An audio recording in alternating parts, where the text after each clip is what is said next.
Hello and welcome to episode 11 of IT on Tap. Another month, another podcast. Welcome, Nick. Hi, welcome everybody. Yes, welcome hi, Pieter. Everybody, indeed. Nice to be here again.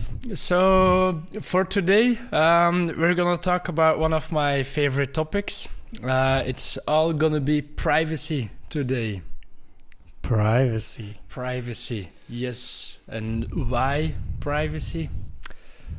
Because it matters. So what is privacy then, Pieter? Wow. What is privacy? Now you're catching me off guard. How to answer this question?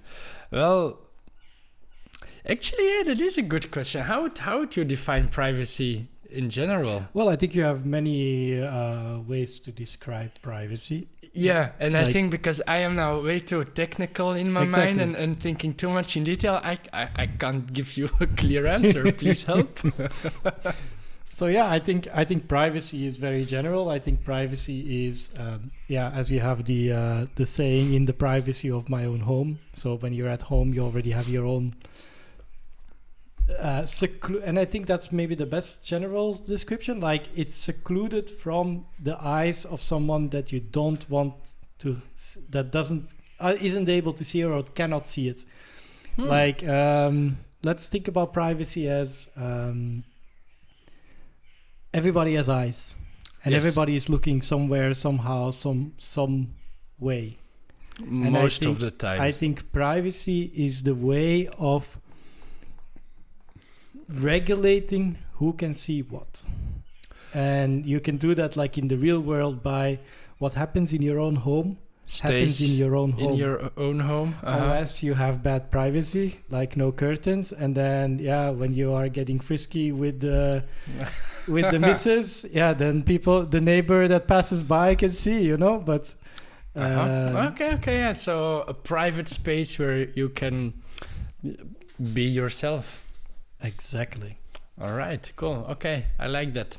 So and why is that important? Well, everyone wants to have their own private space where they can be themselves, where they can do whatever it is they want to do without being judged by anyone, without having to worry about how do people see this or whatever.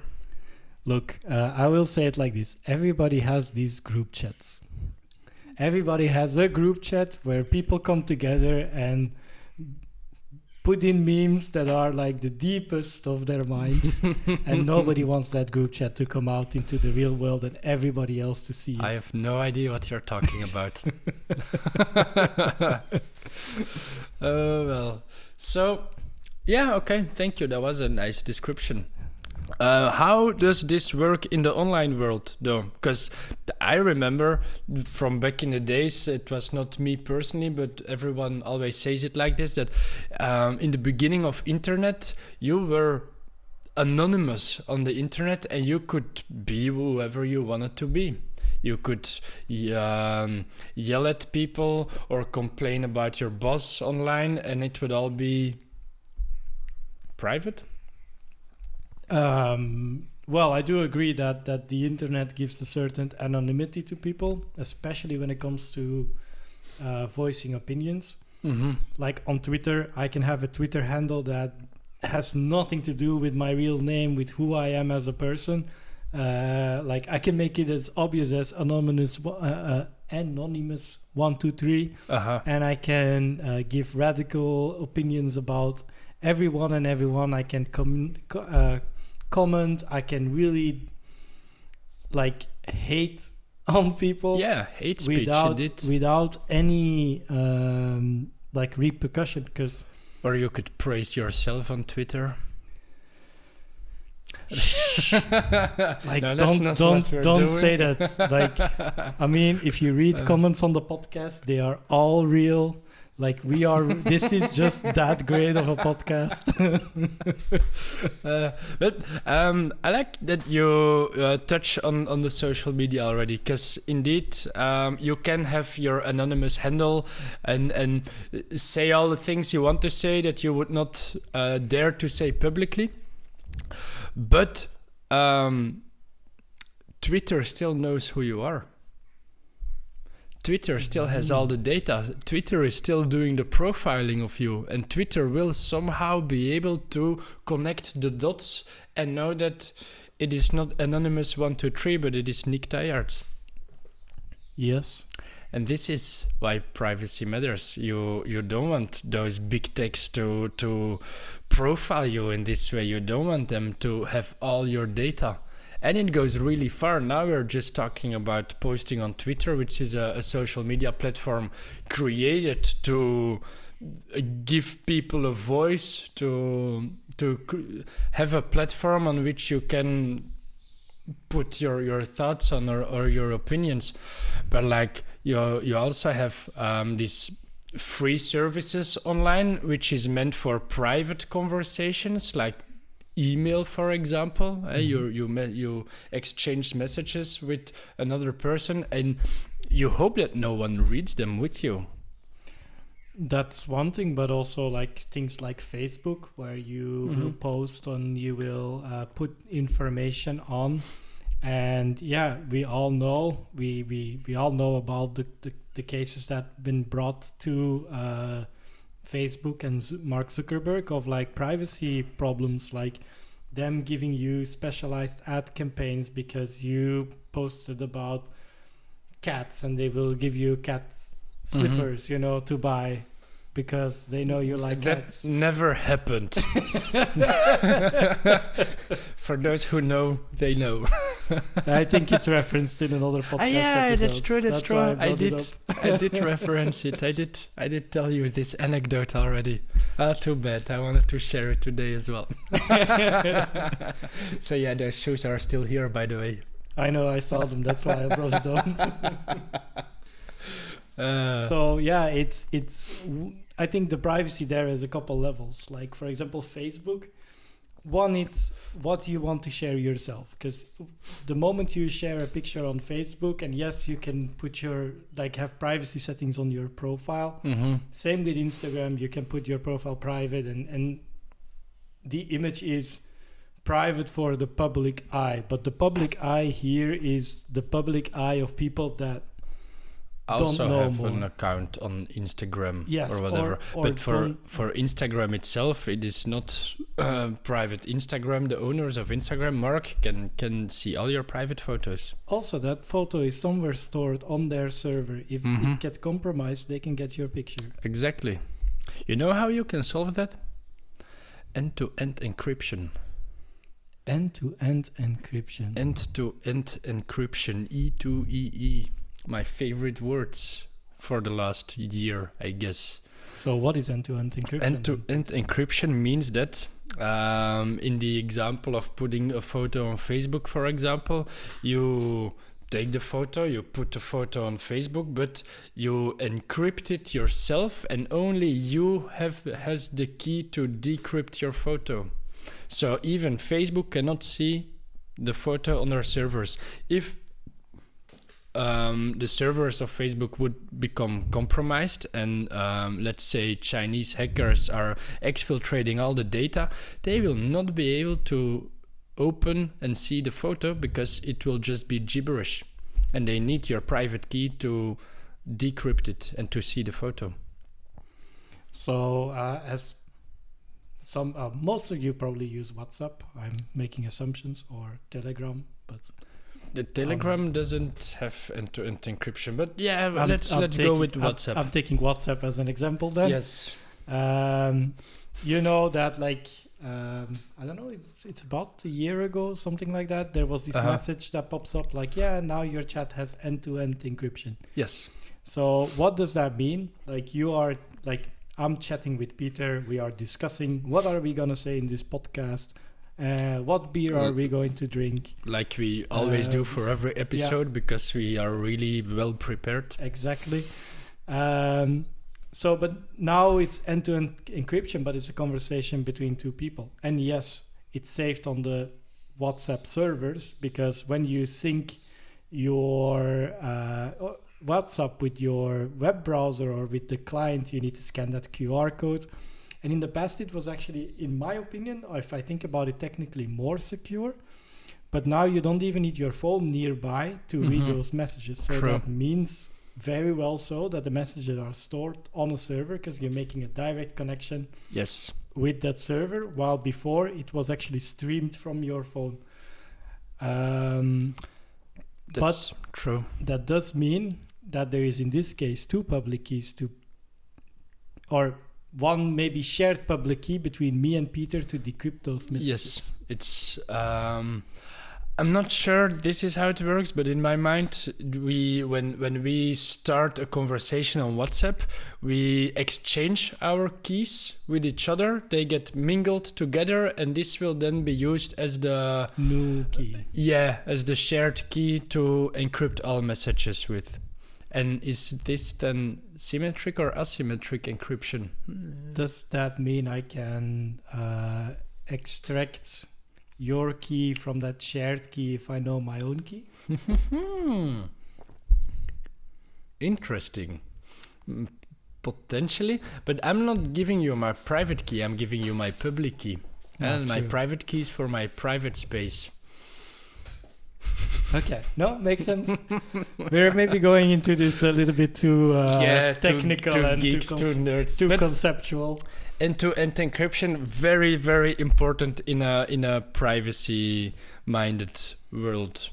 If this is where we want to go to, because this is the only way to ensure that whomever you're trusting with your data is not abusing your data.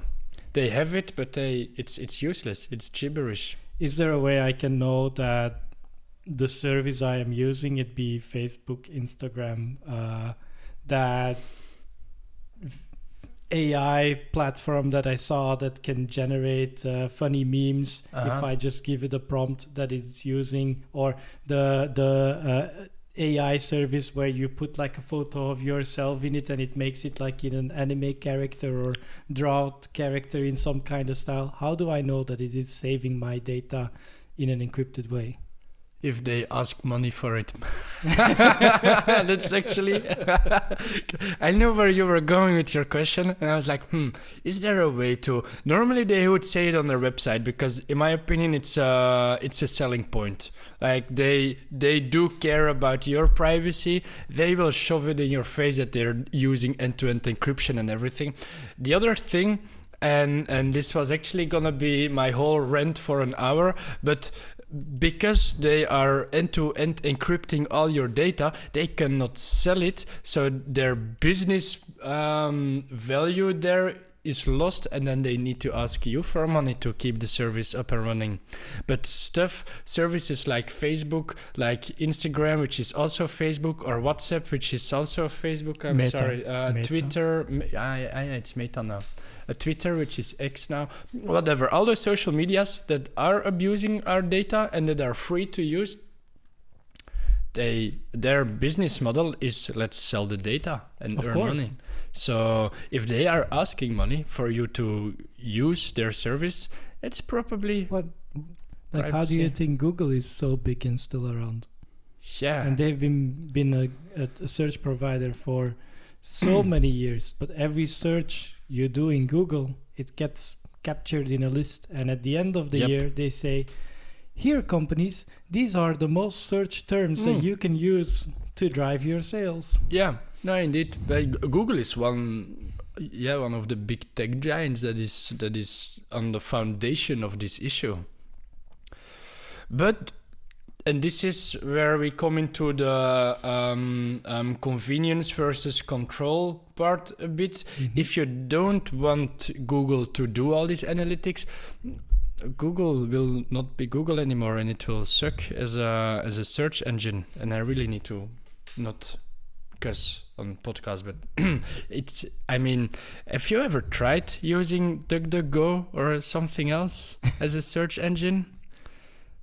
I used Bing. That's same. But I use DuckDuckGo now on my phone a lot. I have nothing of Google anymore on my phone. I think everyone knows that already. But a few weeks ago I was abroad with my girlfriend, and her phone died for some stupid reason. It literally broke. So we were fully reliant on my phone. I have no Google Maps. I have no Google search engine. I mean, nothing comes easy with this phone, right? And then we needed to go someplace. I needed to look up stuff, and God, it was just so frustrating. And I could feel her eyes on my phone and thinking, God, just use Google. But yeah, even in that, like Bing, I use it now because it has the chat, the Copilot in there. I switched to Edge as a default browser, so Bing is in there as well. But I do find it annoying because I don't find the same, like the expectation I have is not being met by a search engine like Bing, because the expectation is Google. Yep, Google is just so freaking powerful. It's annoying actually, because I've in many occasions I've thought, God, I want to use Google again. Like, I think it might actually be a good research topic, because everybody thinks when they think about like Google, they think about the search engine Google and maybe Google Maps and Gmail, like the public stuff. But Alphabet, the parent company of Google, I think they have so many things that we are just not aware of. Like, you mean other products that we can use? Yeah, probably. And that we are probably using, or maybe using somewhere in the background without knowing. Well, Android, isn't it? Oh, Android is from Google. Yes, exactly. But it's not branded like Google. No. Let's be ubiquitous about it, huh? It's a product of Alphabet, yes. Yeah. So control, convenience, it's a difficult choice to make. And this is also one of the big struggles that people experience when they want to go into a privacy-minded focus, let's say. It's just, it can be a pain in the... I think it's one of the general consensus when you talk about security as a whole, and privacy is a part of security. Like, if I put... well, let's say, like, you know those horror movies, the slasher movies, like where they are running away from the guy with the scary knife and the mangled face. I generally don't like those type of horror movies, but continue. But okay, I'm gonna make a point with this. So you know that they like let's say security. So they go to a place that's secure. They run into a house. They close the door. They put on all the locks. Let's say they put on like three, 4 locks. Security, right? And then the thing continues, and then all of a sudden, oh, he's not outside. He's with me in the house, and then you need to go and unlock those 3 locks that just made you secure. Exactly. Yeah. So, then you locked yourself in the house. Exactly. So is it then convenience? Not really for that case. Is it in any other that somebody wants to get in? Yes. Is it usable? Yes. So there is always this little balance act. The trade-offs. Yeah. Indeed. So something else I wanted to say, and again about the end-to-end encryption and why this is super important, because even if as a company you have a lot of data of everyone, and even if you really tried very hard to fragment the data, to segment it, to make sure it's isolated in their own containers, let's say, companies still get breached sometimes. And then databases get exfiltrated, and if you did not encrypt all your data properly, it is still out in the open. And I think it's important that every single one of us really thinks about what kind of data you entrust to your technology providers, to Google, to Microsoft, to I don't know, when you go to the store, in your local neighborhood, and you want to make an account on the website because it's more convenient to do your groceries with it. Like here now at the Carrefour, it's really convenient. You have the application. I can see all the products that I bought. I don't need to keep my papers anymore. I can just see it in the application.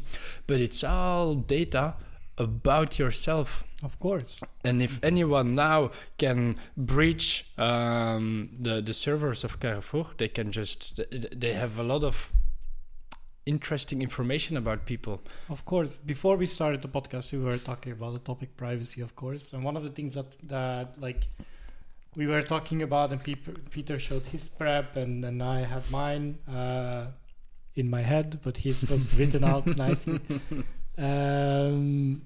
His is very technical, as always. Pieter looks at things very technically, and for me, privacy went from a more human perspective. In fact, of like when you're on Instagram and you post pictures of your beautiful holiday in, I don't know, Malaga, with like pictures of the beach and the cocktails you are drinking.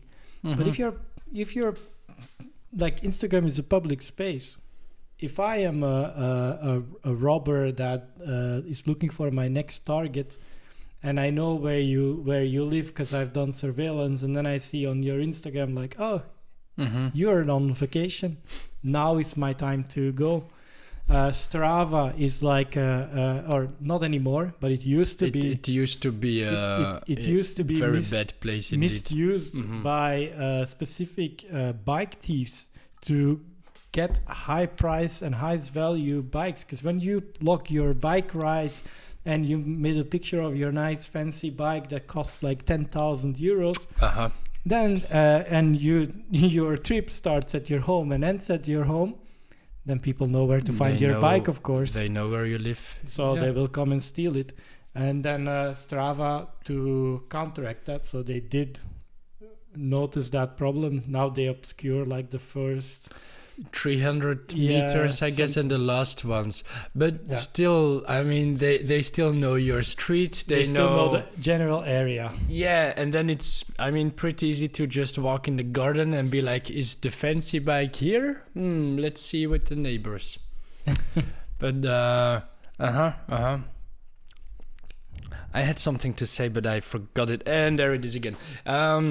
Indeed, so when you post your holiday pictures, people know you're away. That's a stupid thing to do. I mean, we get it. You want to share your pictures. You want to show on Instagram that you've had these nice holidays. You want to remember it. You want the souvenirs. So we're all for posting those pictures, right? Of course. But maybe just, again, think about what you're posting and when you're posting it.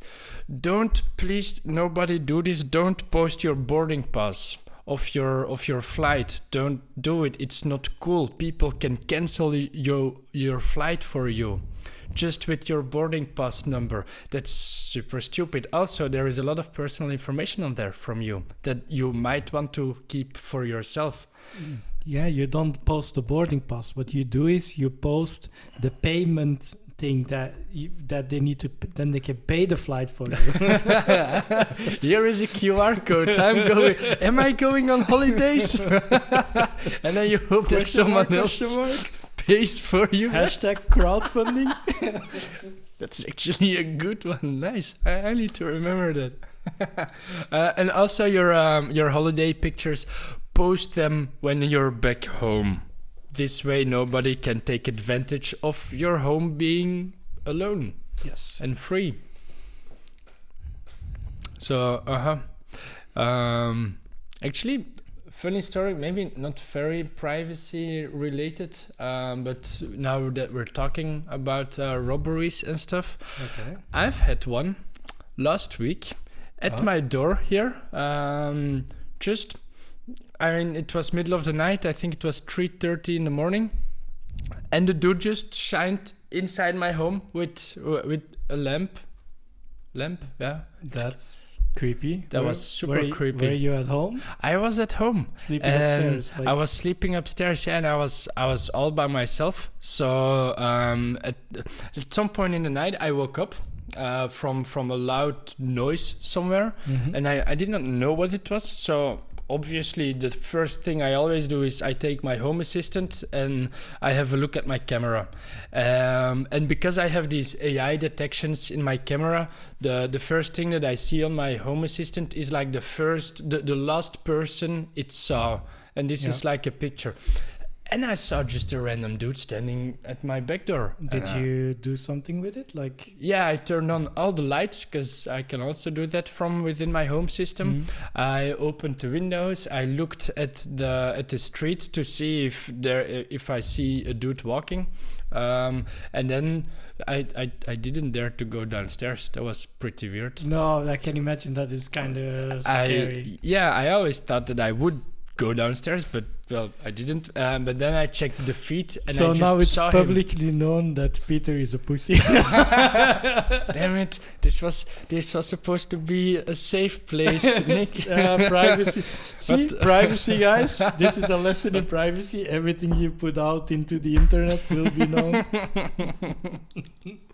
But yeah, I mean, and if the dude was a dude, I saw this on the pictures. I'm not, but if he knew that I was on holiday, or if he was following me on social media and I was posting on social media that I was on holiday, he knew that he could just force my door and break in.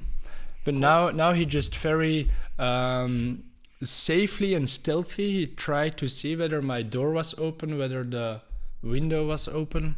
That's pretty scary, though. I'm glad nothing happened. And that's why I bought the second camera. I see. That's quite a scary story. Maybe you need something to calm your nerves after. Yeah, I do actually. So maybe we should open up a beer. You brought a beer. I'll go grab the beer and you can talk about the beer. Of course. So today we have a Belgian beer. Of course, it's from Brasserie Lefebvre, which is a beer from the northern part of Belgium, from Wallonie.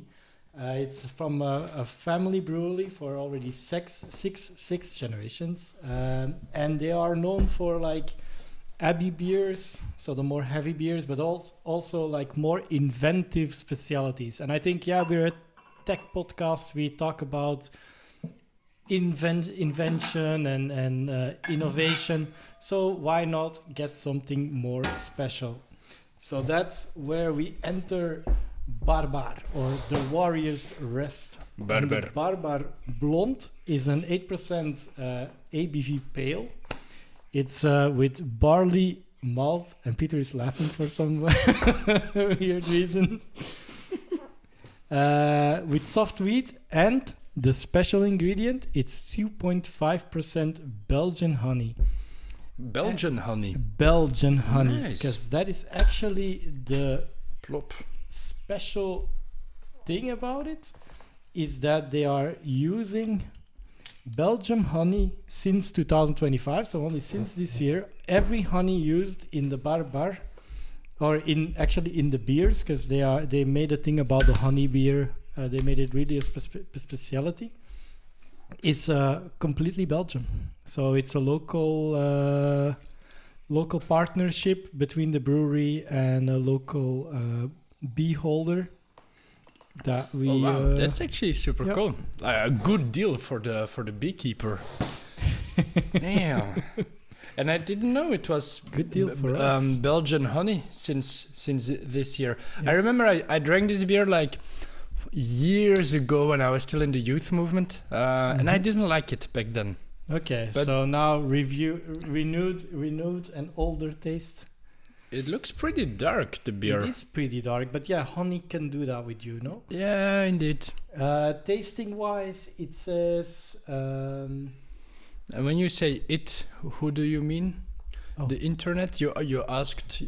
I asked my good friends to review. Have you already got a name for your AI assistant? No, I do not. Damn it. Okay.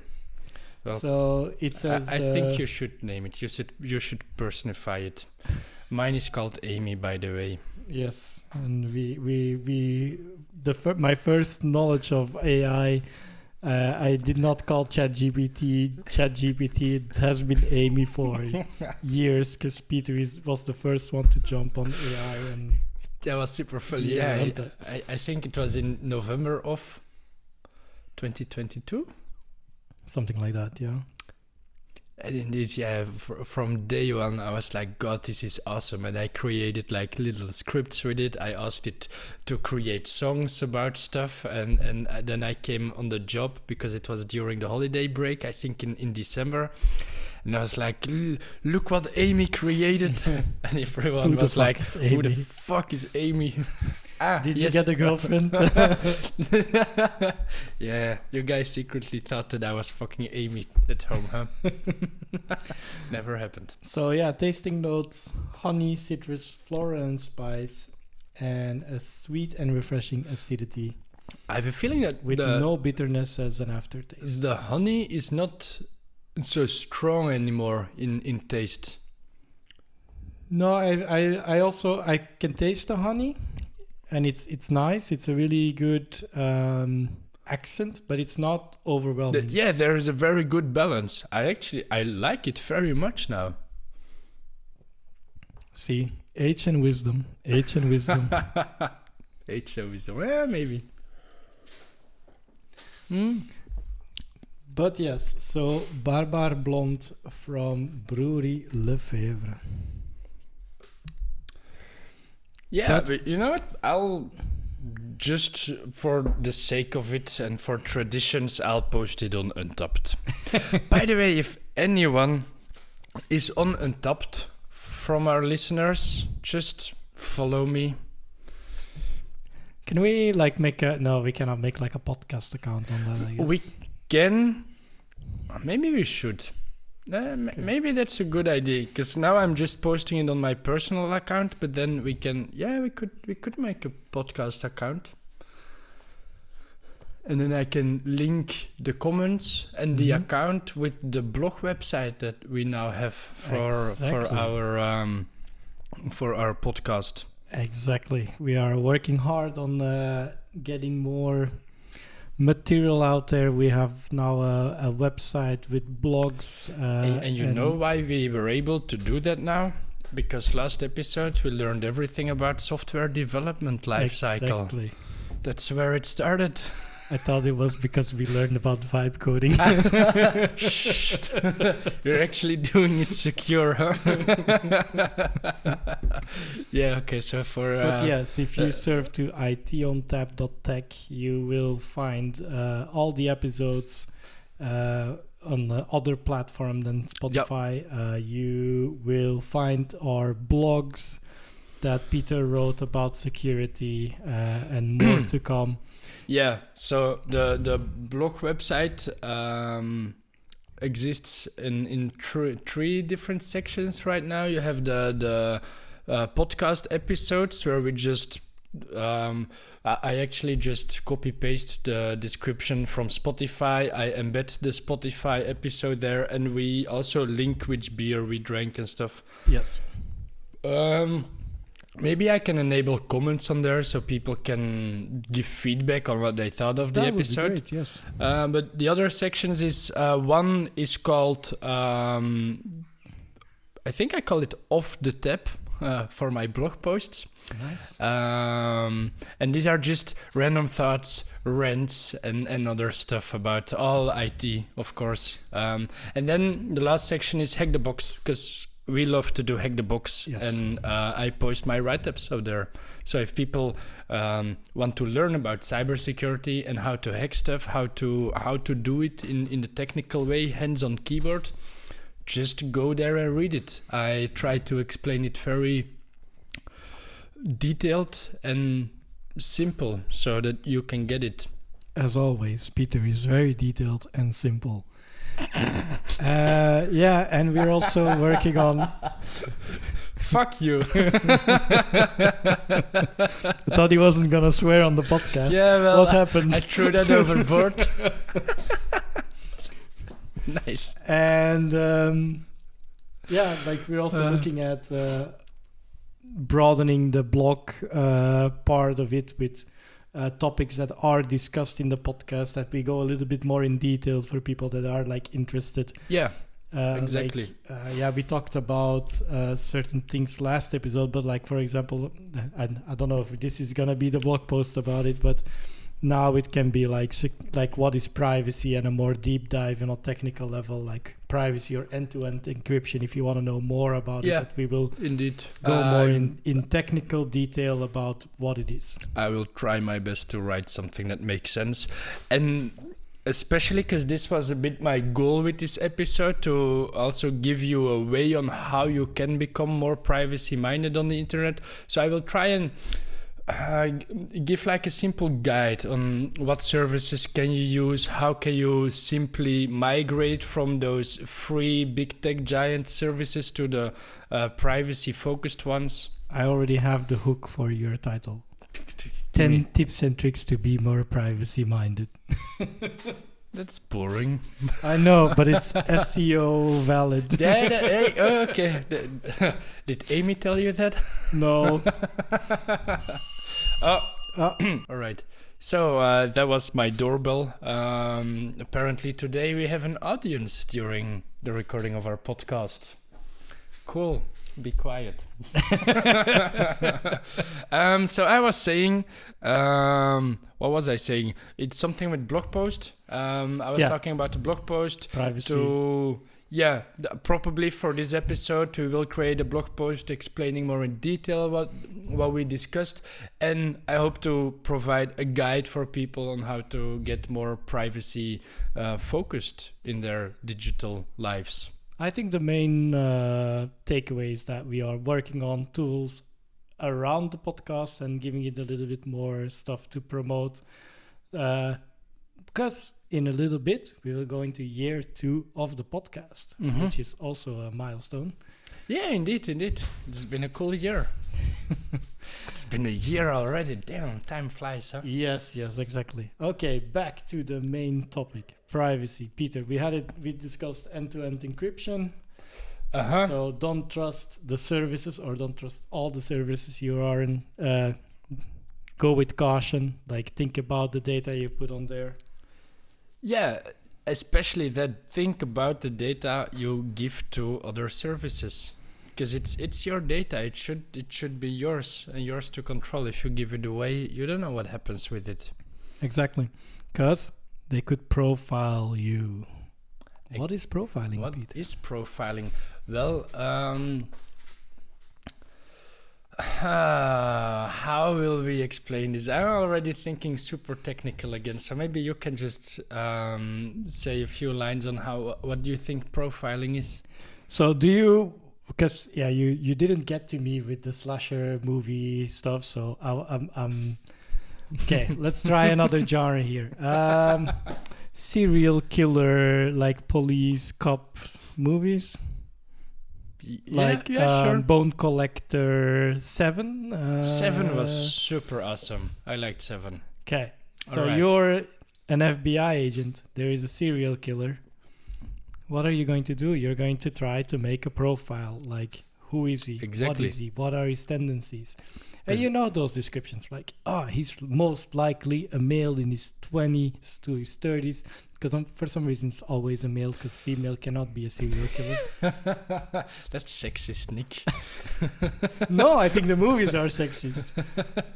And they make this like whole description. But how do you get that description? It's basically what algorithms are doing now. Like, as I said before, like Facebook, it will settle your data, and that will give you certain ads. But those ads are based on an algorithm. Like, you are a male between 20 and 30.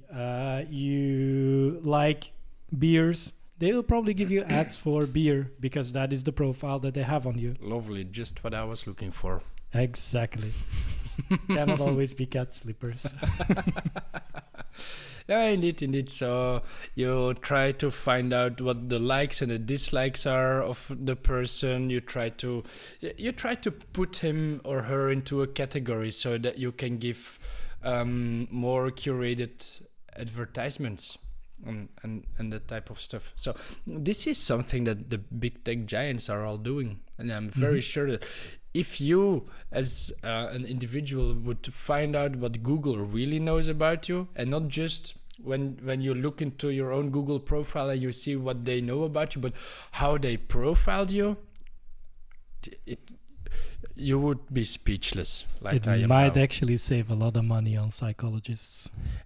Actually, yeah. Like, damn, true. Well, Google should start a service. Maybe they have one. Yeah, probably they do. What is the one like Therapy and Me, like the online therapy service? It's actually just Google Gemini. He's helping you with the data they got from you. Oh God, cool. But I would rather pay for the service and make sure it's end-to-end encrypted and. Oh God, there we are again. But I warned you, end-to-end encryption is gonna come back a lot.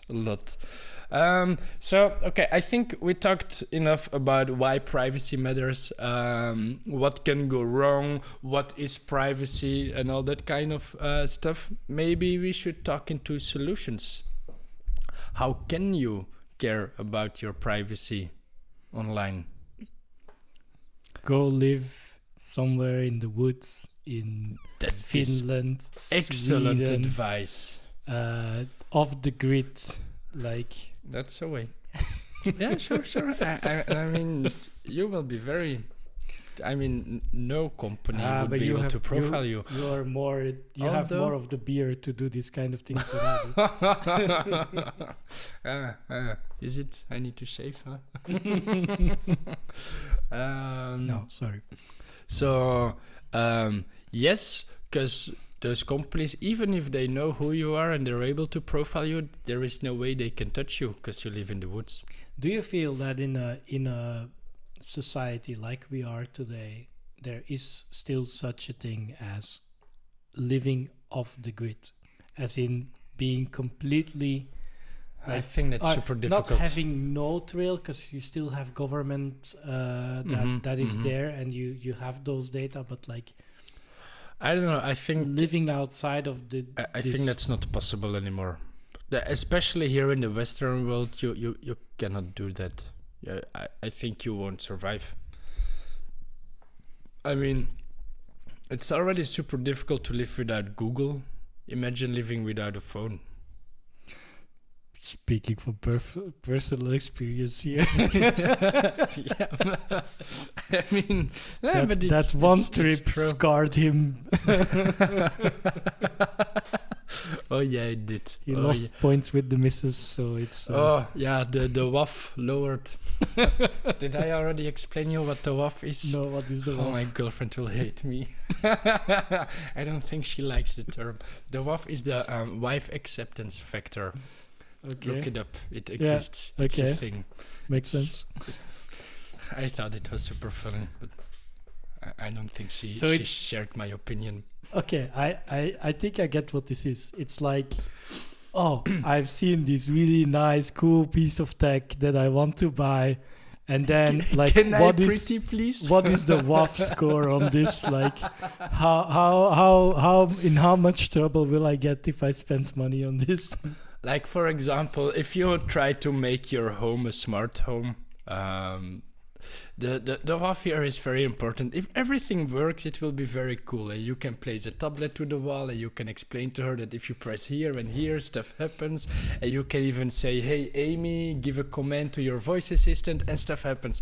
As long as it works, perfect. But imagine you also created smart locks on your door, and suddenly the system breaks and you're not able to exit your house anymore or enter your house.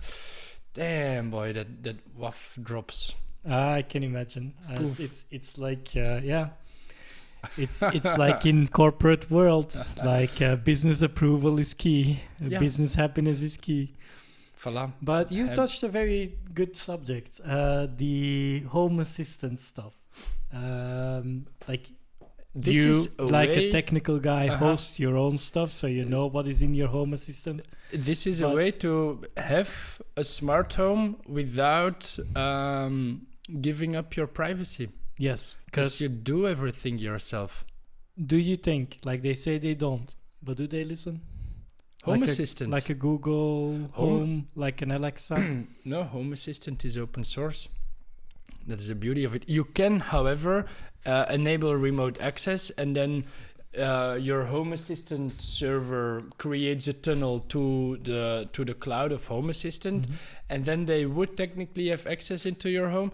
But no, maybe just... I'm not talking about Home Assistant, the program. I'm talking about Home Assistants, like the general category. Whoa, yes, okay. Like an Alexa, I misinterpreted. no, that's okay. Like Google Nest. Yeah. Yes, of course they listen. I mean, it's Google. Okay, you paid for your Google Nest, but that doesn't mean it's end-to-end encrypted. Google is still listening to everything. It's still using it for profiling. All those buzzwords again, huh? But no, I'm laughing because a story popped into my mind. One of the things that, and I will ask about your story soon, but that people always ask is with these Home Assistants, do they always listen to everything that you're saying? And the answer is yes. Because I've built one myself. I coded one myself, so I know you need to always listen, and you trigger the real listening on a wake word, and your wake word is a very popular one. Hey Google, Alexa. If you now do Hey Jarvis, then maybe mine will enable, and it doesn't. Hey Jarvis. Yeah, your program doesn't work. My program doesn't work. I'm happy. Thank you, Jarvis. Shut up. But they are constantly listening to what you're saying, and if you build it yourself, you know what happens with that stream of voice that is being captured. But if it's from Google, you just know they are listening to it. They are ingesting everything of it. They say they don't, but I always think it's pretty, well, your phone is the same, right? Your phone is literally a microphone you carry around. And it's listening all the time. Because it's listening all the time. Like, your Google phone is listening for the Hey Google to do the Google Assistant. Your iPhone is listening to it like, Hey Siri. And it's not reacting, so it's pretty good. So it's because we were talking about it. They're like, no, we cannot react. Probably they probably used AI to like enhance their voice assistants and be like, oh no, we're on display now. Now we must behave. Please. Funny story there too, but maybe let's go to your funny story first. Okay, so funny story. One of our partners was telling a story about how he bought a sound bar for his TV, and it was, I think, Google Home integrated or Alexa integrated. Okay. And he was like, I don't want that. Like, I'm going to close that down. And you have on Google Nest, you also have like the microphone mute button. And it was in the living room somewhere. I don't know, or even in his bedroom. I don't know. God, I hope it was his living room. But in the middle of the night, like at 3 a.m., he thought like the thing would shout really loud, "The microphone is turned up. Do you want to turn it back on?" Awesome. Yeah, that's cool. I created now a similar service with my voice assistant. If my camera sees anyone at my back door in the middle of the night, it will also start shouting. What was it again? My girlfriend created the lines. Something with foreign presence detected. I'm calling the police right now. Nice. And I have these smart lamps as well, RGB. So they all turn red. And amazing. So that comes from the other story you told. That was probably after you spotted the guy shining the light inside. The day after. Then I was like, okay, I need to up my game, because I created all these sort of automations with Home Assistant. Again, that if I'm not at home, I want to receive notifications if my camera sees a person here. But if I'm home, it's not necessary. But when I'm sleeping, I actually want those notifications again. So there is a lot of stuff that you need to configure to make it work. And I was too lazy to make it really work. So now it really works.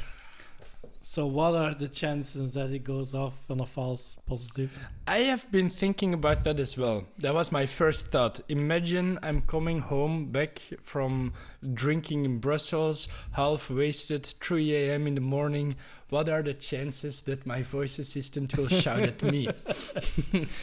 Pretty high, but I will take it. Walked back from two towns over because he was too stubborn to take, or the Uber couldn't find him, and then he was like, I'll take another one. And now you're talking about yesterday, yeah. Sorry. Fuck Uber. Bomb. But yeah, privacy. Home assistants, voice assistants, build it yourself. It is possible. Or you can buy the Nabu Casa, I think it's called, from Home Assistant itself. Okay. It's also open source. It hooks into your Home Assistant service, and it works pretty well. It works pretty cool, and you know what will happen with your data. So this is a way to go private. Do we have some home domotica?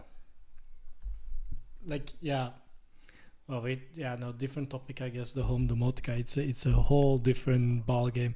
I can talk about it a lot, but let's discuss that on other episode. We do a lot of self-hosted things, right? Because we want to have control. Not everybody is that technical. Mm-hmm. And I'm there again with the same question. How do you know that the service you are using is going with your data okay? It's going around with your data okay? One of the things that I'm doing, and it also takes some effort, of course, but when I need to sign up for a service, I never give my my original legitimate email address. I always how do you call it? Hide your email. With some services I do that, but most of them I just use my normal email, but I use plus and then the service I am registering to. For example, Carrefour, I use Pieter plus Carrefour at and then don'tchu.org because that's maybe something that people don't know, but the plus sign and then the name, it works. It works, and it will just send to your regular email. Come into your email, but you will see from which. Yeah, they used the plus sign, so you will be able to identify from from what system it came. For example, you give this email to Carrefour. And Carrefour, they sell your data to some kind of advertisement bureau. Yeah. And now they want to send you some advertisements via email. And if you receive a random email not related to Carrefour at all, and they are using this plus Carrefour in the email address, then you know, they sold my data. And then you sue them, get millions. Exactly. And you're rich. And then you buy an island and you never come home again. Exactly. Yeah. So on this note, this is the point where we announce that Pieter is going to live on an island now. I wish. But yeah, that's one of the things you can do, and it works. And I do it everywhere. And it brings you funny situations as well. I think 2 months ago I was buying new shoes, and it's at the Carmi here in Eppingen. Yes. And and I came there and they asked me to sign up and make an account, and I was like, oh, why would I do that? And then they said, you will get discounts. So I was like, okay, I want some discounts. I want my shoes at a cheaper price. So, and I gave them my email address, but with the plus Carmi in my email. And the lady looked at me and she was like, do you work here? And I was like, it depends. Does it give me more discounts? It depends. Do I get paid? Can I have this for free then? I didn't get my salary just yet. What are the employer discounts? How many percent? Places where you don't want to do this. Immigration places when you go abroad. Like when you go to a country in outside of Europe and you need to apply and do stuff for being there. Let's just say like government instances you don't want nice, to do. Yeah, that's well summarized. There you don't want to do this. Okay, Pieter. We talked about a lot of topics, privacy. Are there things that we still need to tackle? Yeah, I will go through it very quickly and I will explain it better in a blog post. But besides masking your email like this is something you can do to be more private or privacy minded. There's a lot of other stuff you can do. A lot of services that you are nowadays using online are probably stealing your data and abusing your data. You want to migrate away from it. I've said it already a couple of times on this podcast, but Proton is a very good company. They do they build their services on zero trust, on end-to-end encryption. Use it. Warning, it will lower the WAF factor. It will lower the WAF factor. Yeah. And I had a story to share there as well. But I already told you about the Google stuff. But in very short, Proton has also a drive, Proton Drive. It's like Google Drive and OneDrive. I use Proton Drive because everything is end-to-end encrypted, and you can, you know that Proton is not looking with you at your holiday pictures that you want in your private life. Well, so I'm not a big photo taker. I don't do that a lot. I just enjoy the moments. But the lady, neither am I. Yeah.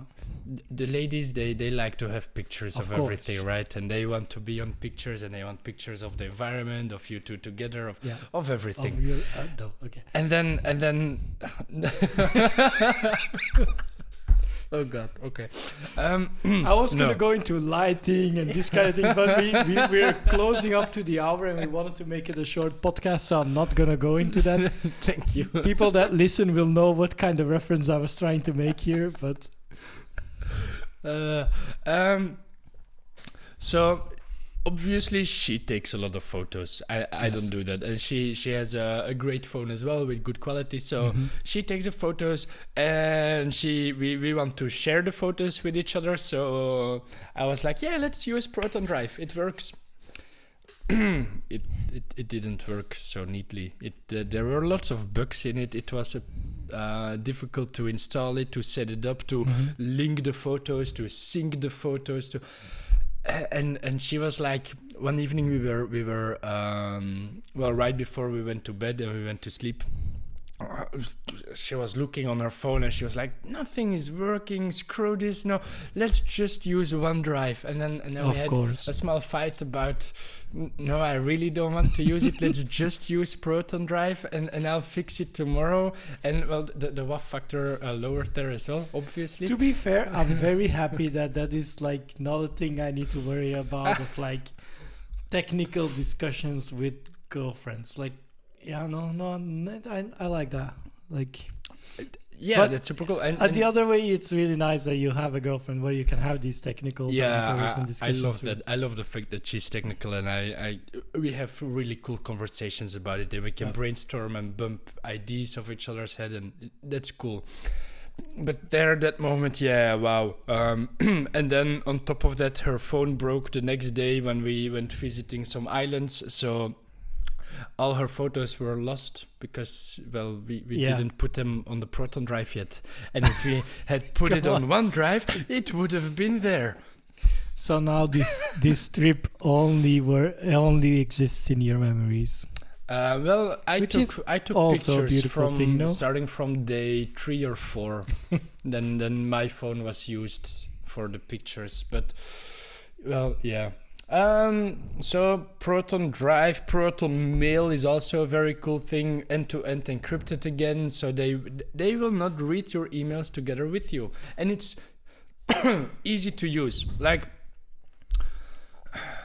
if you want non-technical people, non-IT people to care about email privacy and you tell them that they need to set up their own mail server and make sure that it works, and everything that comes with it, it's such a hassle. So Proton just works. You register an account there and your email is there. It works. It's cool. It's end-to-end until encrypted. It doesn't. But yes.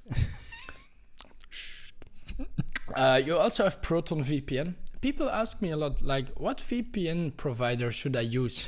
I use Proton VPN. I actually have it on my phone right now. It's free. It's really great. Free for like round-robin servers, but it's really great. It's awesome. Because you have a lot of other VPN providers that, you need to pay for, obviously. And if you don't pay for it, you're not. You're just, I mean, I don't need to mention it anymore. It's not, the privacy is not great. Let's say it like that in the topic of the episode. And also very important, Proton is based in Switzerland.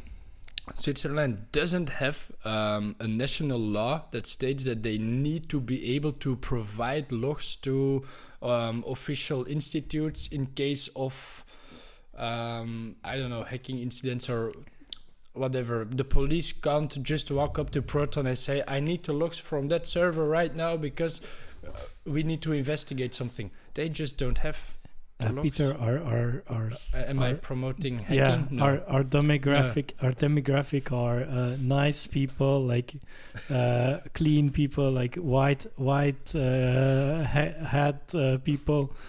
We don't want to promote this kind of things. No, but people do care about privacy. And I got asked a lot, like, is using a VPN a good practice if you care about privacy? And my answer always is, it depends. What VPN provider are you using? Where is this VPN provider? Where are the servers hosted? In what country does the company exist? Like, these are all stuff that matters in terms of privacy. Okay, so we have been talking about privacy for we talked about the beer a little bit for about an hour now. I asked you in the beginning of the podcast, what is privacy? And you were like, I want to go very technical. I don't really know. Now, with everything that we talked about, what would you say this is privacy? Okay, I like the question. I'm not sure you will like my answer. For me, privacy is making sure that your data is yours. You even if you give away your data to another party, you are still in control of it. End-to-end encryption. That's privacy. Okay, so you say take agency of your own data, take control of your own data, be like conscious about, okay, I'm posting on these platforms, what you post, when you post. Mm-hmm. So it's all about own your own data, be responsible for your own data, and be critical about your own data. Like, what am I sharing? Yeah. What is the... Make sure it will never be abused against you. Because it's very easy to like, I need to register for an account. My email, this is my new password, Yeah, and now you're assuming they will create a new password on the service they're registering to. How many people are using the same password on everything? A lot. It's crazy. Like, and even I will not call names now, but even people that I know, they just, when they need to register on a new service, and they are using password managers, or they have password managers, this states it better. They're like, let's just quickly register the normal email address, the default password, enter, go. I will be completely transparent here. I am that kind of person. Though my passwords are like not your regular passport 1, 2, 3 password. Mm-hmm. I am someone that does that, and then the risk in it is, as you said, like some of those providers, some of those websites are not as secure as like the big dogs in the game. They will and get breached. They get breached, they get leaked, and they have your passport for other things as well. Mm-hmm. So I'm trying to get away from that. It's and then again we come to the part that we also talked about, convenience and control. Like, I lose a little bit of control because I need to use a password manager. So it means that every time I go to a certain website and I don't have that password manager, I will not know what my password is. But when my password manager plugin is working properly and it's installed properly, I will be able to do it without very conveniently. But when I'm not, or when there is I'm in a situation where I'm on my phone or whatever, I'm in a situation where I don't have my password manager, I don't know my password because it's too secure. And that I do get. But do you really want, for those inconvenient situations, which happens quite rarely, do you for that want to compromise your security in general? No, and that's why I said even I'm the audience over. is shaking no right now. Voila. The audience was not doing anything. The audience was yawning because he's getting tired because we are talking here for a long time. Yeah, because we're two nerds ranting about privacy. But I think we wrapped up the privacy part really well. I think you gave a good explanation. One more thing. Proton also has a password manager. It works. It's super awesome. It has this hide my email address features built in. Use it. It's super awesome.